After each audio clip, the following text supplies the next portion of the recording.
Hello, hello.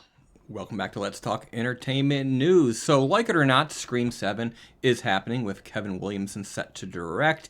Matthew Lillard is coming back. He's very excited, and he says the way in which he returns is not going to ruin the franchise, which I am hopeful about. So, we're going to talk about some theories as to how the character will return in Scream 7 in just a moment. But before we get to that news, just a quickly reminder, if you choose to join us in the comment section, all that we ask is that you be kind. There's no place here for all of the nonsense that goes on everywhere else on the internet, and I want everyone to feel sort of welcome to join the conversation, and rest assured that somebody attacks you in the comments, you'll be protected by me because I do check every comment.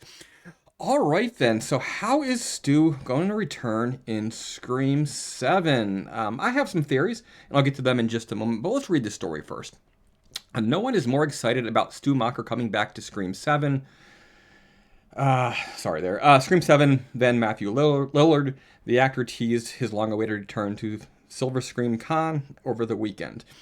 I got a call from Kevin Williamson in the middle of the day. Lillard recalls, I'm like, I have to take this phone call. That's coming in. And I took the phone call and we kind of small talked. He's like, are you interested in coming back? And literally I thought to myself, I've been waiting for this call for like 20 years, he chuckles. I was so excited. I know exactly where I was. I know exactly what time of day. I know what I was wearing. I was like, oh my God. And I was on a walk. It's so weird. It's like these moments that's burned into your memory. It's funny because he talks just like his character to this day. I'm thrilled to be back. The movie's fantastic, and I'm really excited for the people to see it. He continues, it's not going to ruin the franchise. That's the good news, I don't think.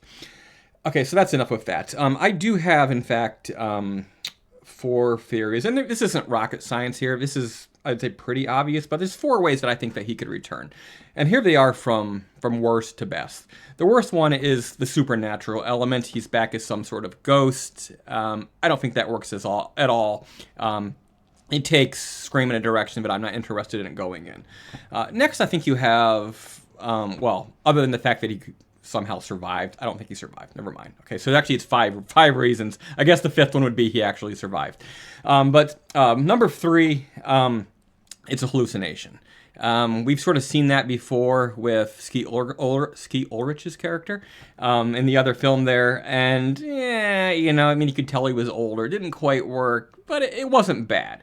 Next you have, and this isn't a bad idea, I think you de-age him in flashbacks, and you show something that took place during the time of that first film that we did not see. Some clue to whatever the mystery is of the latest Ghostface, having to do with something that we did not see because it happened off screen in that original film. De-aging's getting kind of decent, so I think there is some possibility of that working reasonably well. And then finally, this is the simplest and the best way, and it was already done once. It was done in Scream 2. I think that you have somebody cleaning out his old things. They find an old VHS tape, and it's got him talking, sharing even more rules for surviving a horror film, and perhaps he gets a little bit out there, and he sort of theorizes on where the direction of the horror cinema world is going, and he sort of predicts the arrival of other types of horror that have become big over the years since the film, and he sort of shares possible theories as to what's going on this time. So those are my 5 theories as to a way of bringing him back. I definitely don't want him to come back as a ghost. I don't want him to necessarily have been alive all of these years. I think that would be weird. And I think the best way is the simplest way. He's on tape, old footage, sharing his thoughts on how to survive this type of long, seemingly never-ending horror franchise. Perhaps he even says to Sidney flat out, you can't die. That's if you are, in fact, actually the final girl of the franchise. Maybe she's not. That's an interesting theory. But what do you think? Let us know in the comment section below. But until next time, keep it creepy.